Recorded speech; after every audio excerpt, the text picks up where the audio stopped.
gente falou do canal, a gente falou da largura de banda, mas a gente tem as questões de nível de interferência. Lembra que o Samuel falou que o ambiente do local onde a gente se encontra, ele vai interferir, né, de alguma maneira na qualidade da internet que a gente oferece para o nosso cliente. E aí a gente vai ter o tal do SNR, a interferência, o nível de sinal, o ruído na nossa rede, a gente tem que aprender a identificar ele para a gente saber quanto de SNR vai sobrar e para a gente chegar numa modulação que consiga entregar uma alta largura de banda. Bom, Samuca, é contigo. Então, vamos lá. Vamos falar um pouco da questão ambiental. E aí, falando de SNR, eu vou acabar fazendo um gatilho aqui também, vou falar um pouco de modulação, porque as duas coisas estão diretamente relacionadas, né? Não dá para falar de um sem falar de outro. Minha tela que está compartilhada ainda, né? Então, deixa eu abrir uma outra imagem. Vamos falar em cima dessa imagem aqui, então. Tá. Bom, a gente aprendeu, né? A gente está acostumado, e é até meio natural isso, é até o óbvio de se pensar no primeiro momento, que eu vou determinar a qualidade do meu Wi-Fi pelo nível do sinal que eu estou recebendo. Né? É até óbvio, é o que se espera, é o que se pensa no primeiro momento. Quanto maior o sinal, a ideia, né? Exatamente. Então, em tese, assim, quanto maior o sinal, melhor tá a qualidade para mim, né? Só fazendo uma observação aqui com o pessoal que com quem está assistindo a gente aqui, né? Que é o seguinte, o nível de sinal, ele é negativo, né? Então, quanto menor o nível de sinal, porque ele vai ser menos 50, tem um sinal mais alto do que menos 80. Então, sempre quanto menor o nível, porque ele é negativo, né? Quanto menos 40 dBm, menos 36 dBm, menos 20 dBm, é muito melhor do que menos 80, menos 90, menos 100. Menos 100 dBm, quase nulo de sinal. Eu vou deixar uma aula extra aqui para vocês, que é uma aula de falar sobre dB e dBm. Se alguém não está acostumado com o conceito de dB e dBm, a gente tem uma aula com físico, uma aula completaça, não tem como não aprender sobre dB e dBm ao final dessa aula aqui, beleza? Muito bem. É só pensar assim, eu costumo dizer pro pessoal, ó, quanto mais próximo de zero tiver, melhor é. Então, menos 10 é melhor do que menos 50, porque menos 10 está mais próximo de zero. Perfeito. É isso aí. Então, vamos lá, né? A gente então costumou pensar que quanto maior o nível de sinal, melhor é para a qualidade. E não é. E eu vou explicar tecnicamente porque não é, mas antes eu vou fazer uma analogia bem simples de você entender porque que mais não quer dizer melhor. Bom, a gente está conversando aqui na videoaula. A gente está mantendo um certo tom de voz, uma altura da nossa fala, para que todo mundo entenda. Se a gente começar a falar muito baixo, ou seja, diminuir muito o nível de sinal, todo mundo concorda que vai ficar ruim a aula, porque não vai dar para ouvir. Perfeito. Da mesma forma, imagine se ao invés de estar conversando, a gente estivesse gritando. O sinal ia estar muito mais alto, mas a qualidade da aula não ia estar melhor. Ao contrário, provavelmente o pessoal ia estar desconectando, tá doido ficar ouvindo aquele pessoal gritando ali, não dá. Né? Incomoda o ruído muito alto. A mesma coisa vai acontecer com o Wi-Fi. Então, cuidado que mais não é menos. Que mais não é qualidade sempre. Tá? Agora tem outro ponto, um outro ponto importante. Na verdade, a métrica que mede o nível de sinal é o que a gente chama de RSSI. RSSI quer dizer Received Signal Strength Indicator, é o indicador do sinal recebido. Traduzindo em termos claros, RSSI é igual ao nome bonito, nome técnico para sinal recebido. Tá? Okay. É uma métrica, é um valor que a gente vai medir lá em dBm, perfeito. Mas essa não é a verdadeira métrica de qualidade em wireless. A verdadeira métrica de qualidade em wireless, que você pode olhar para o número e falar, não, realmente aqui existe qualidade, é o que a gente vai chamar de SNR, que é a relação sinal-ruído. O que é isso? Como o nome já diz, relação, ela é uma composição de outras duas métricas. Quais outras duas métricas? O sinal recebido e todos os outros sinais que existem no meu ambiente que não me interessam e que, portanto, são ruído ou interferência no meu ambiente. Perfeito. Então, por exemplo, eu estou numa sala de aula convencional, o professor está dando aula, qual é o sinal que interessa? A fala do professor. Vocês concordam comigo que se os alunos começarem a conversar entre si, vai aumentar o nível de ruído no ambiente e a qualidade da aula vai piorar, porque vai ser mais difícil de entender o sinal do professor, porque sobrepondo a fala dele, eu tenho a fala dos alunos. Perfeito. Então, mesmo o professor falando na mesma, né, vou complementar a tua analogia. O professor continua falando no mesmo tom de voz, na mesma altura, está todo mundo no mesmo lugar, o nível de audição estava ótimo. Quando é que alguém começa a cochichar, o professor continua falando no mesmo tom de voz, mas interfere, né? Essa relação que tu quer chegar, né? É exatamente isso. Então, vamos imaginar assim, a aula começou correndo tudo bem, não sei se vocês estão conseguindo enxergar bem a minha mão. Sim, sim. Perfeito. Então, está falando num nível que está ótimo, não está muito alto, não está muito baixo, está perfeito. Mas, então, ó, qual é a minha variável de qualidade? É todo o sinal do professor, porque só ele está falando. À medida que os alunos começam a falar, olha os sinais concorrentes, ó. Quanto mais alto falam os alunos, o que está acontecendo com a variação entre a fala do professor e o sinal dos alunos? Está diminuindo a variação. Diminui o espaço da voz. Exatamente. Essa variação, ó, é exatamente isso que é o sinal ruído. É o meu nível de sinal que me interessa, menos o meu ruído. Porque o meu ruído não me interessa, então ele só está anulando a qualidade do meu sinal. Então, a qualidade do professor ficou só essa variação aqui. Então, seria a altura da voz do professor menos a altura da voz dos outros alunos ia me dar a quantidade de espaço limpo que eu tenho no meio. Perfeitamente. Aí, o que acontece? Se o professor, nessa condição, quiser manter a mesma qualidade que ele tinha quando os alunos não estavam falando, só tem duas soluções. Ou os alunos ficam quietos e tudo se mantém como estava antes, ou o professor começa a competir com o aluno. O que ele vai fazer? Vai gritar. Ele vai começar a falar mais alto. E aí, você concorda que a sala vai ficando insuportável? Vai. Insuportável, porque o aluno quer falar mais alto que o professor, quer falar mais... Ou seja, acabou a qualidade desse ambiente. Certo. O sinal ruído é a verdadeira métrica de qualidade em rede Wi-Fi. É ele que vai me dizer qual o nível de sinal e qual é o ruído. Vou dar um exemplo aqui para vocês. Vocês estão vendo minha tela, certo? Uhum. Aqui, ó, eu estou conectado nessa rede sem fio, ok? O meu nível de sinal, olha o nome técnico que eu falei para vocês, ó, RSSI, eu estou com um sinal de menos 50 dBm. Tá. Só que isso daqui não indica a qualidade do sinal que eu tenho. Por quê? Eu tenho que levar em consideração qual é o nível de ruído que eu tenho. Uhum. Eu tenho um nível de ruído agora de menos 100 dBm, que é praticamente nada. Por quê? Porque eu estou conectado justamente em 5 GHz. Uhum. Cadê? Tá aqui, ó, 5 GHz, tá vendo? Então, justamente em 5 GHz para eu ter qualidade. Então, como eu estou em 5 GHz, o meu ruído ele é baixo. Se eu me conectasse em 2.4, esse ruído seria bastante alto.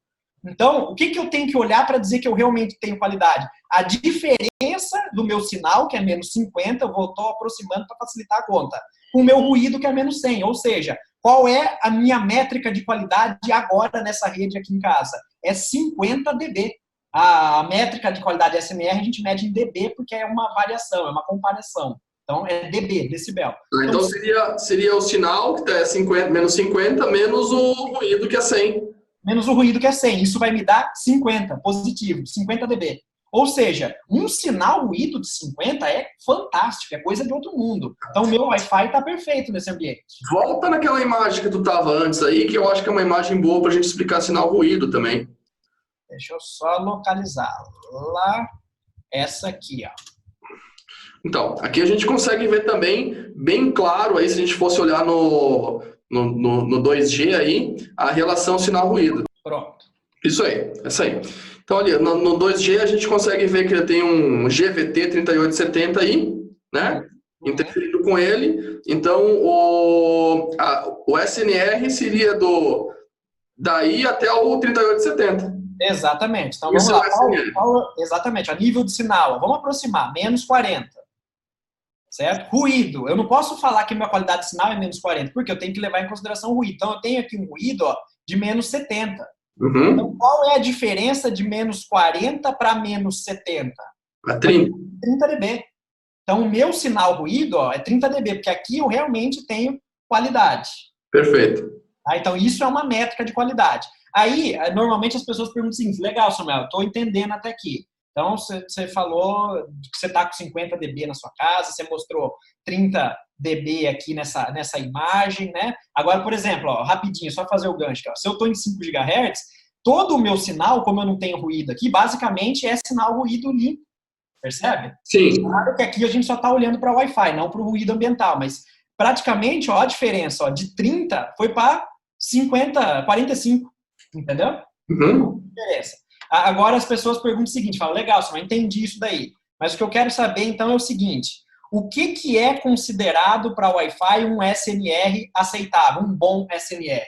Bom, a gente costuma dizer o seguinte, um SNR impecável para eu ter total condição de modular, e a gente vai falar mais de modulação daqui a pouco, né? Com as melhores taxas e ter as melhores velocidades, seria de algo em torno de 30, 25, 20 dB. De 20 a 30 dB. Tá. Então, se você tiver 30 dB, pode dormir tranquilo que você está no paraíso. Perfeito. Se você tiver 20, tá bom, tá muito bom, né? E aí, abaixo disso, 15, 10, 5, aí a coisa está ficando cada vez pior, né? E isso vai impactar na sua velocidade, é o que essa imagem aqui vai mostrar quando eu estiver explicando a questão de modulação para vocês. Perfeito. E aí, esse SNR vai ser a principal métrica que vai ajudar a gente nisso que a gente vai falar agora. SNR é a métrica definitiva de qualidade em rede Wi-Fi, não o sinal recebido. Certo. É interessante observar o seguinte, mais uma vez pense em aula lá do professor, né? Então, muitas vezes eu posso ter uma casa de um cliente meu que tem um sinal recebido menor, que tem mais qualidade do que outro cliente meu, que o cliente, o dispositivo dele tem um sinal recebido maior. Mas como que é possível isso, Samuel? Simples. O cliente que está recebendo um sinal maior e tem menos qualidade, também tem um ruído maior. Então, o SNR é menor. Uhum. Entendeu? Perfeito. Show de bola. Então, agora a gente vai... Vamos ir um pouquinho mais a fundo na parte da modulação, entender essa parte da modulação, porque é a modulação que vai dar para a gente a quantidade de banda que a gente vai conseguir entregar para os nossos alunos. Beleza? Então, vamos lá. Bom, pessoal, agora para continuar aqui, o Samuca tem uma tabela, cara. Essa tabela vale ouro. Essa tabela, eu poderia vender só essa tabela pelo valor do curso que ela ia se pagar. Quem entende essa tabela, assim, ó, ela é um negócio milagroso e a gente vai explicar para vocês por quê. Porque com essa tabela aqui, a gente vai conseguir definir qual que vai ser a quantidade de banda que a gente vai entregar na prática, de verdade, não em testes, né, que a gente faz num ambiente fechado. Tá? O Samuel vai explicar agora para a gente melhor essa parte da modulação e como que o nível de sinal, o sinal e o SNR em si influencia na quantidade de banda que a gente entrega para o cliente. Isso aí, então vamos lá. Agora que a gente já falou aí um pouco de faixas de frequência, de canais, né, de largura de canal, de sinal ruído, agora que a gente falou de tudo isso daí, faz sentido a gente chegar no grande X, que é como vai funcionar o Wi-Fi na prática, que é a questão da modulação. Tá? Então agora a gente consegue desenvolver essas duas imagens aqui que eu estou projetando. Então vamos entender isso daqui. Ó. Bom, quando a gente olha lá para a especificação da tecnologia de Wi-Fi que a gente está usando, a gente vê uma velocidade nominal, né? 150 mega, 300 mega, 600 mega, 1200, e muitas vezes a gente cria uma falsa expectativa na nossa cabeça, que só porque eu comprei aquele roteador Wi-Fi ou aquele access point que fala que é 1200 megabits por segundo, eu vou bater o teste de velocidade e vai dar 1200 megabits por segundo. Isso não existe na prática. Por quê? Na prática, o que acontece é o seguinte, o Wi-Fi, a comunicação acontece no meio aéreo, não no cabo. Então, eu não tenho a proteção do meio guiado. Eu estou concorrendo num ambiente que existe um monte de interferência. E aí, quando o meu ambiente tem muita interferência, os equipamentos, tanto o access point ou o roteador Wi-Fi como o cliente, smartphone, tablet, eles têm que usar artimanhas para conversar de um jeito mais simples, usar uma conversa mais simplificada. Então, vamos, por exemplo, vamos pegar um exemplo, uma analogia. Telefone. Você está conversando no telefone com alguém. Quando a ligação fica ruim no telefone, o que você faz? Você começa a soletrar, né?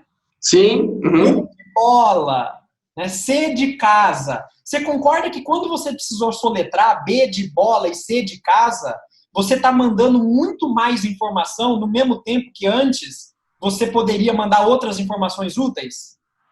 Quando eu falo bola, ao invés de uma palavra completa, banana, por exemplo, só para falar o B de banana, eu precisei falar bola e eu ocupei mais tempo do que eu ocuparia para falar banana. Uhum. chegar com isso? É por isso, por exemplo, por que os militares, aí vocês assistem filme, né? Por que militar normalmente usa o alfabeto fonético? Por que normalmente militar fala alfa, beta, gama, delta, eta, foxtrot? É só para ficar bonito, para ser diferente? Não, é porque normalmente, né, como eles estão lá em missões, em campo de batalha e tudo mais, eles sobem laços de rádio temporário e muitas das vezes não dá para ter muita qualidade, né? Você sobe nem lógico ainda, né? Fala cruzando ali para todo lado, você não vai ficar colocando SNR impecável, né? Então eles já falam o alfabeto fonético para caso haja ruído, interferência na comunicação, seja mais fácil da pessoa entender. Isso do ponto de vista humano. Agora, a mesma coisa vai acontecer do ponto de vista tecnológico. Como? O que isso quer dizer, Samuel? Isso quer dizer o seguinte: a linguagem acelerada, a fala mais complexa, ela vai acontecer só quando o dispositivo cliente estiver mais próximo do AP. Por quê? Na verdade, eu só vou conseguir usar uma fala mais complexa, com termos técnicos, num ritmo mais acelerado, quando eu tiver um bom nível de sinal ruído.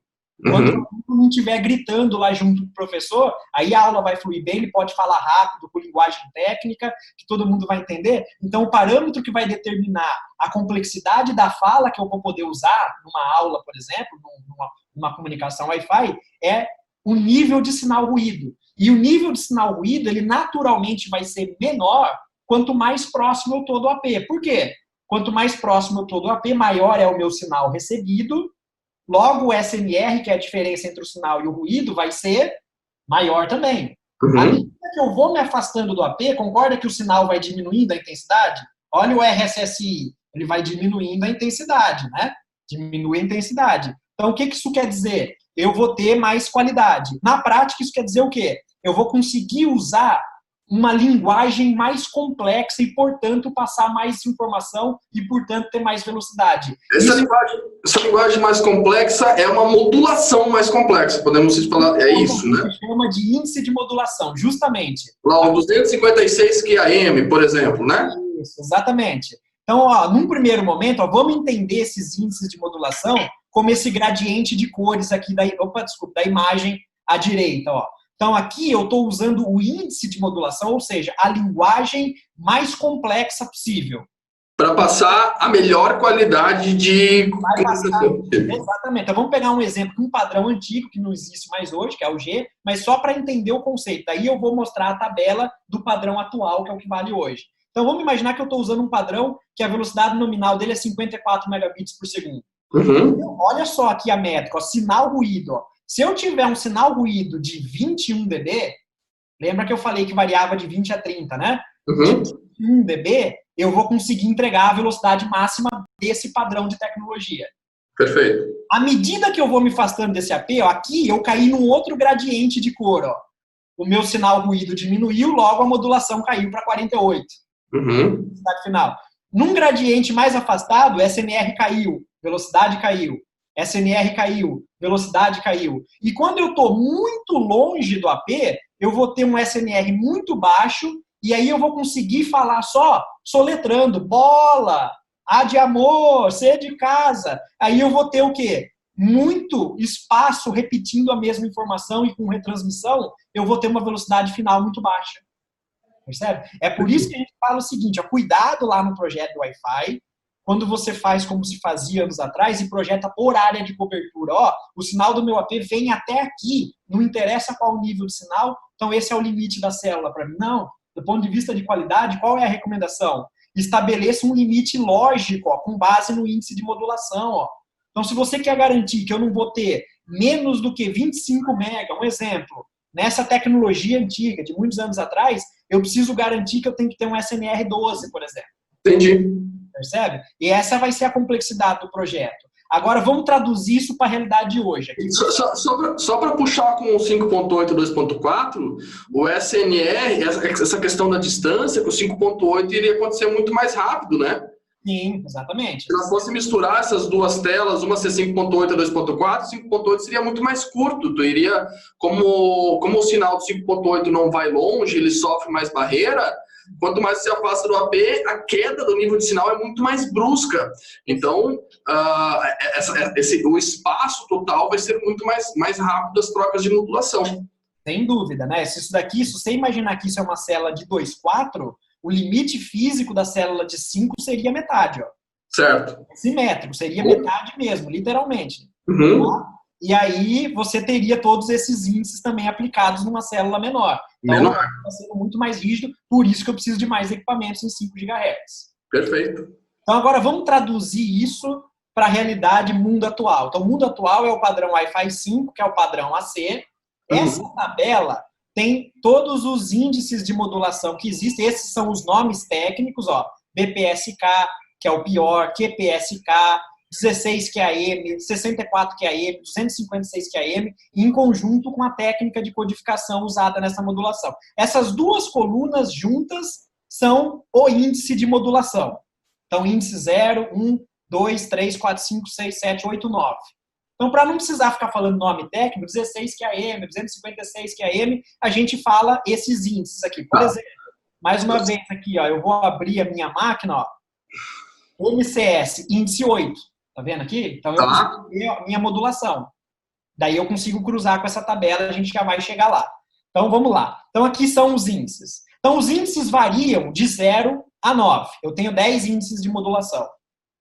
Aí, você pode estar se perguntando assim, Samuel, se são 10, por que repete aqui de 0 a 10 e por que repete aqui de 0 a 10? Por que eu tenho 3 grupos com os mesmos índices de modulação? Pelo seguinte, a velocidade final que eu vou atingir não depende só da capacidade do meu AP de modular, não depende só do ambiente, do ruído que eu tenho e do meu sinal ruído, que vai ser consequência do sinal e do ruído, mas depende também das capacidades do dispositivo cliente e muita gente negligencia isso.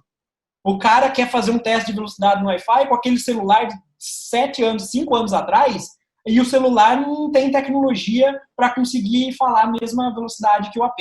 Tá? Então, o que quer dizer cada grupo aqui? Quer dizer o seguinte,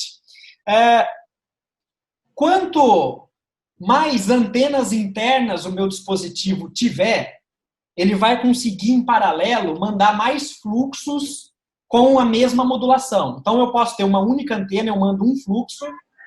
Eu posso ter 2 antenas, eu mando 2 fluxos. Eu posso ter 3 antenas, eu mando 3 fluxos. Tá? Perfeito.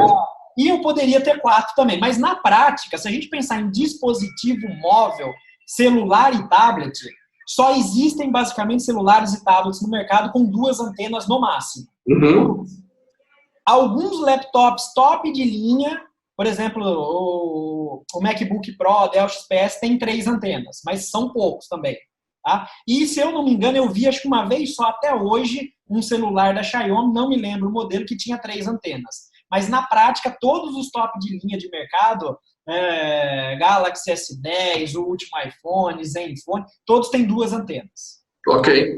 E de anos atrás, todos com certeza vão ter uma única antena. E a antena é o Spatial Stream, né? Isso, é exatamente o fluxo espacial aqui. Então, por exemplo, se o seu dispositivo tem uma antena, você vai olhar para essa área aqui, ó. Ok. Se o seu dispositivo tem 2, você vai olhar aqui. Se tiver 3, eventualmente você vai olhar aqui, mas no geral você não vai olhar muito aqui.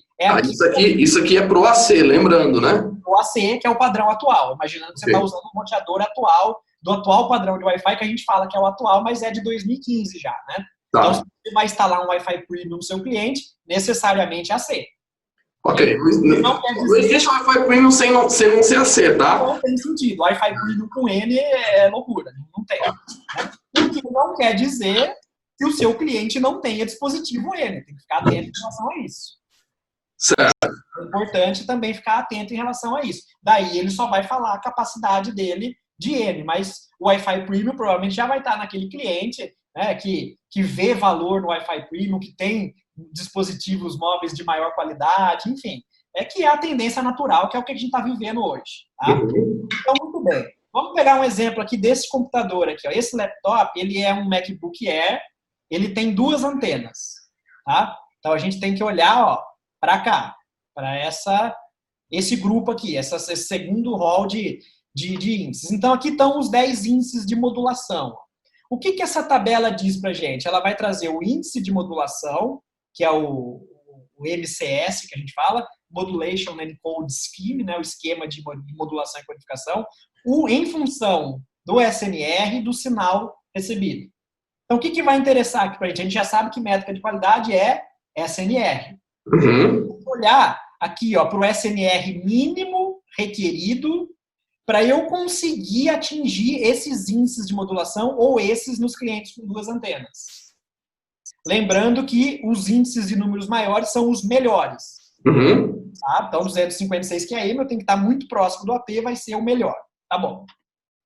Outra coisa que eu tenho que olhar, lembra lá do teorema de Shannon que eu falei? Quanto maior a largura do canal, mais velocidade eu vou conseguir passar. Então, aqui a gente tem uma coluna de canais de 20 MHz, de 40 MHz e de 80 MHz. Uhum. Então, a gente tem que olhar para tudo isso. Então, vamos ver aqui o laptop agora.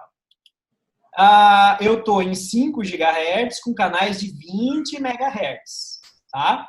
Ele está com índice de modulação 8. Okay? Uhum. Esse é um dispositivo AC de 2 antenas, está dando uma taxa nominal de 175 megabits por segundo. Uhum. Padrão AC, olha lá, padrão AC. Tá? Uhum. Vamos procurar isso daqui, aqui, índice de modulação 8. É no segundo, isso, 173,3. Então eu já estou modulando 256 QAM, tá vendo? Uhum. Um canal de 20 MHz, eu vou poder estar no máximo aqui, tá vendo? Uhum. Vou estar no máximo aqui, eu não vou conseguir estar para cá.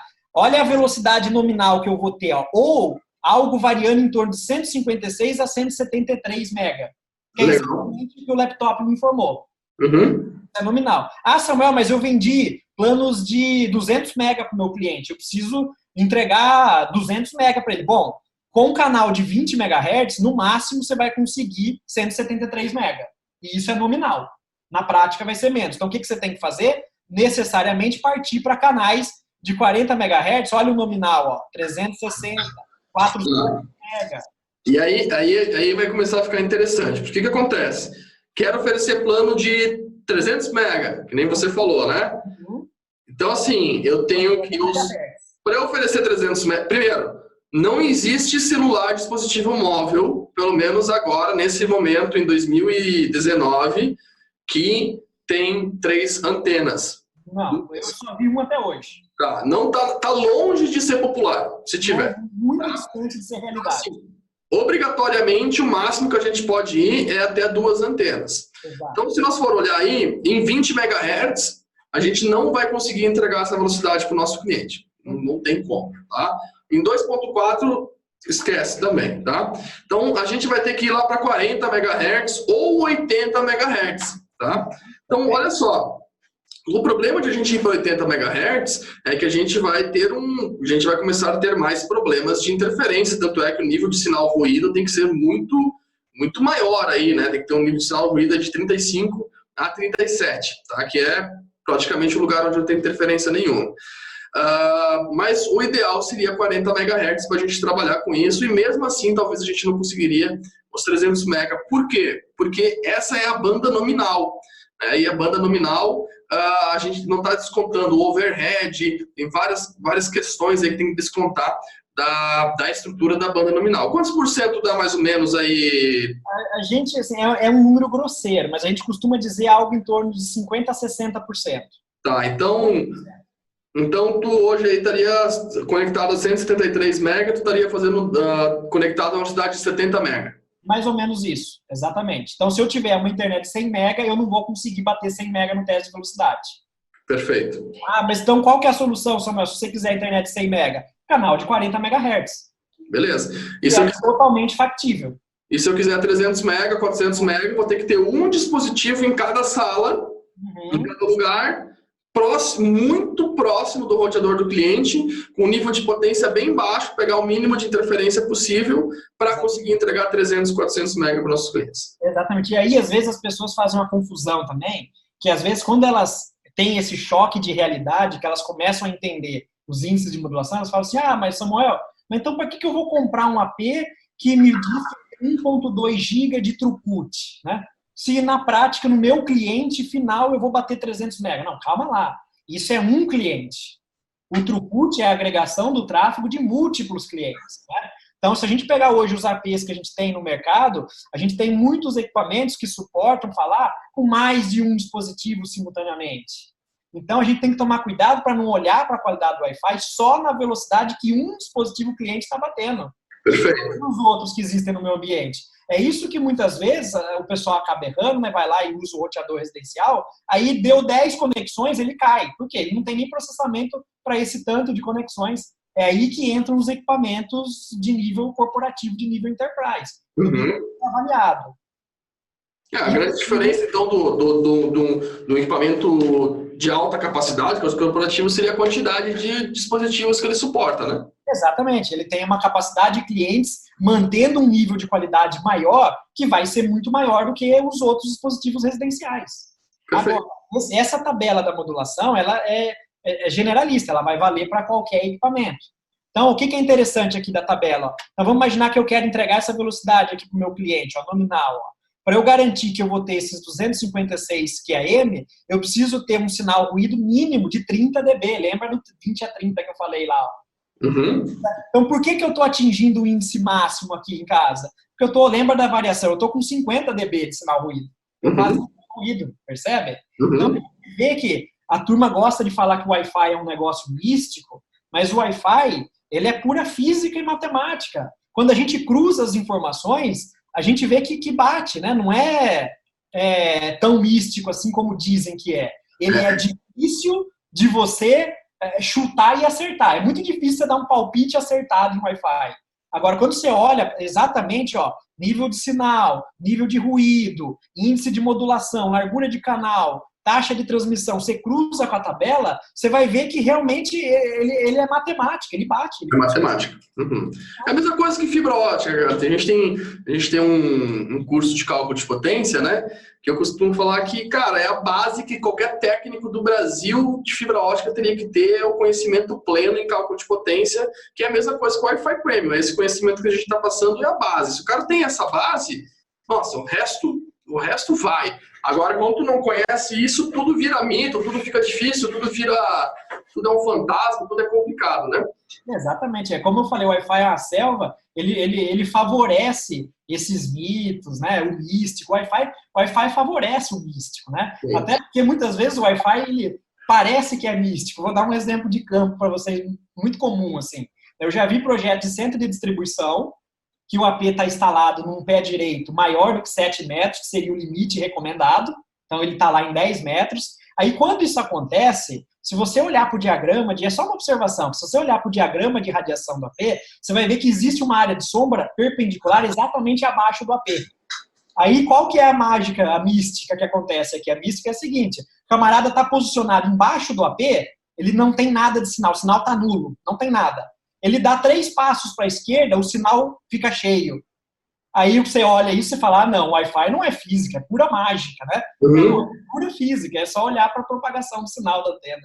Perfeito. Show de bola. Outra coisa que é interessante de a gente ver nas modulações aqui, 20 MHz, 40 MHz, 80 MHz, é a parte do RSSI do sinal. Porque fica bem claro que quanto maior a largura de banda, melhor a gente tem que ser o nosso nível de RSSI para a gente conseguir a modulação. Exatamente. Até porque quanto maior for o meu RSSI, muito provavelmente maior vai ser o meu SNR também. Tá, só que tem um problema aqui, que quando é que eu aumento a largura de banda do meu dispositivo, a potência diminui. Sim, o alcance do sinal vai diminuir. Claro. Então o efeito é vezes 2, porque eu preciso ter um nível de sinal melhor e o aparelho emite potência menor, né? Por causa da largura de banda, é isso? Por isso que a gente fala assim, nunca você deve projetar o Wi-Fi no limite. O Wi-Fi, o limite, eu medi aqui no limite, o limite é pedir para errar. Entendi. O Wi-Fi é muito dinâmico, o SNR, se eu ficar aqui com a tela do SNR aberta, vocês vão ver que ele vai ficar mudando a todo momento, né? Então, se o limite físico da minha célula eu medir e é esse aqui em azul, a gente vai estabelecer um limite lógico de qualidade bem menor que esse. Por exemplo, aqui, esse verde claro. O verde seria o limite. Eu posso dar um exemplo claro aqui para vocês, eu não sei se a gente vai falar isso mais para frente lá de projeto, mas é o gatilho, isso daqui é importante. O que vocês estão vendo aí? Mais uma vez, pegando o exemplo daqui de casa, né?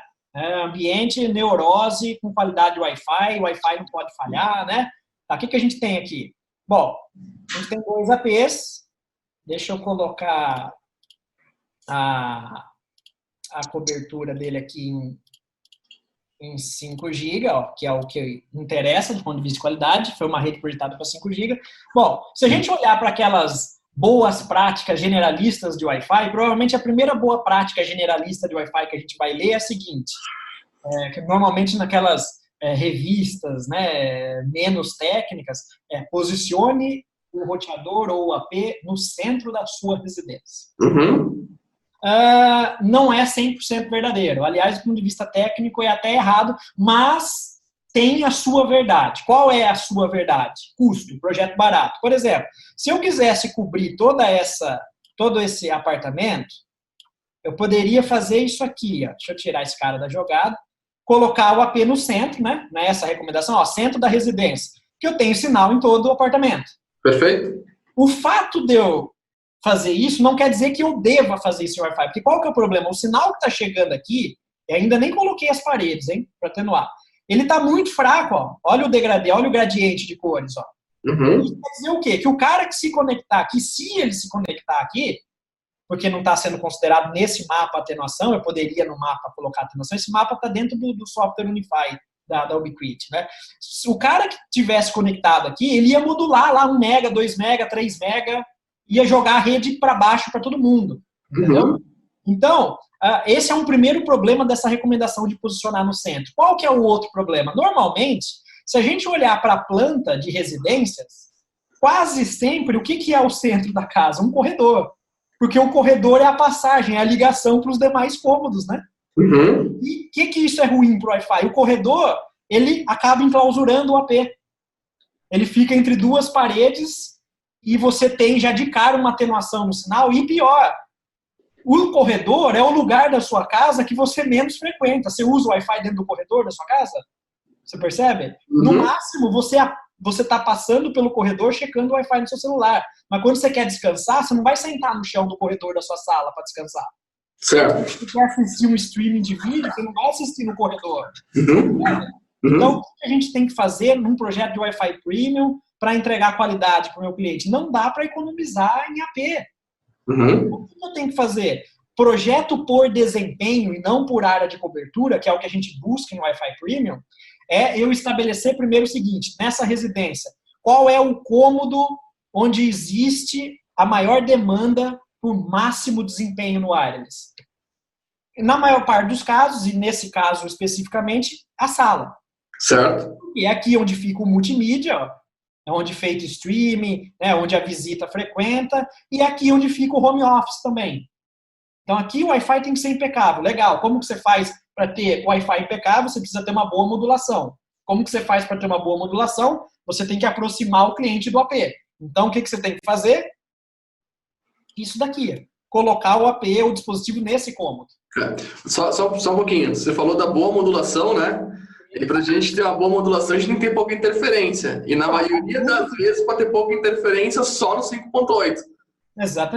Eu falo isso, às vezes a turma fica brava e fala, Samuel, você não mora no Brasil. Mas não estou falando que essa é a realidade do Brasil, eu estou falando que isso é a realidade do Wi-Fi, como ele deveria ser. Você quer qualidade hoje no Wi-Fi, salvo raras exceções, é 5 GHz, ponto e acabou. Aí a turma acaba quando eu falo isso, né? Porque é muito comum ainda, muito popular 2.4 no Brasil, e é mesmo, é fato. Agora, você quer qualidade? É em 5 GHz. Inclusive, tem que falar isso para o cliente, porque o dispositivo do cliente é tão importante como o roteador para determinar a qualidade do Wi-Fi. Claro, essa é uma residência, por exemplo, ó, que todos os dispositivos operam em 5 GHz. Então, o 2.4 está literalmente descartado. Perfeito. Show de bola. Aí você garante qualidade. Aí, qual que é o problema de fazer isso no projeto por desempenho? Eu otimizei o Wi-Fi aqui, só que ele vai ficar ruim para todos esses cômodos aqui, ó, da metade para cá. No máximo, 5 vai passar bem em uma parede, ó, vai ficar bom mais ou menos nessa área verde aqui, ó, essa área. É fácil de resolver. Como? Outro access point. Ah, mas vai encarecer o meu projeto? Sim, naturalmente. Lógico. Para eu ter qualidade, sem eu ter, dar uma balança, qualidade e custo, é um exercício de balança. Aí vem aqui a capacidade do provedor de aprender a vender isso para os clientes e conseguir mostrar o valor isso para o cliente. Esse é o nosso desafio. Eu costumo falar que o nosso problema não é tecnologia, a gente tem tecnologia, que a gente não sabe é vender, é conseguir cobrar ela, conseguir convencer nossos clientes que é isso que eles precisam, tá? E o primeiro passo a gente está dando aqui, que é a gente ter o conhecimento. Se a gente tem o conhecimento, depois passar isso para o cliente fica muito mais fácil. E o que a gente está falando aqui, chegando ao final aqui da parte da modulação, a gente já vai chegar na nossa próxima aula agora, que é a parte de mesh e roaming, né? Então, o que acontece? A gente já está meio claro aqui para a gente que um dispositivo na casa do cliente não necessariamente vai ter capacidade de entregar alta disponibilidade, alta largura de banda e alta qualidade em todos os cômodos, né? Principalmente porque hoje a maioria dos dispositivos a gente chama que são os roteadores de mesa, né? Os roteadores de mesa, eles têm uma frequência em 5.8 e uma em 5 GB e outra frequência em 2 GB, tá? E o que acontece? A gente geralmente coloca um na casa do nosso cliente em algum local. Então, aonde a gente coloca esse dispositivo lá, um TP-Link, C20, não interessa, o roteador de mesa em si, onde a gente colocar aquele dispositivo, a gente vai ter uma boa qualidade no 5.8, tá? Porque ele tem pouca interferência, a gente consegue modular alto. O problema é quando a gente começa a sair daquele local onde esse dispositivo foi instalado, a gente começa a não ter mais a possibilidade do 5.8, porque o nível de sinal do 5.8 vai diminuindo. Então, o cliente começa a sair, ele sai de um quarto, vai para o outro, quando ele está longe de casa, e o sinal está conectado e está muito baixo o sinal em 5.8. Aí o cliente tem que ir lá manualmente, ir lá no celular dele, desconectar do 5.8 e conectar no 2.4 para ter uma boa qualidade de internet novamente. E isso é uma das maiores causas de problemas hoje no provedor de chamado. O cliente liga muito para o provedor, reclamando que a internet está lenta, e na verdade ele está só conectado no 5 GB num lugar que o nível de sinal é muito baixo. Então, qual que é a ideia? Quando a gente fala em tecnologia de Wi-Fi Premium, a gente está falando de um Wi-Fi inteligente, que sempre vai conseguir identificar qual que é o melhor dispositivo e para entregar a melhor qualidade de internet com base no nível de sinal e modulação. E é isso que a gente vai ver agora, essa questão do mesh e do roaming, que são esses dispositivos que conseguem fazer isso. E tem uma confusão aí entre o que é mesh e o que é roaming. Vamos ver agora na próxima aula.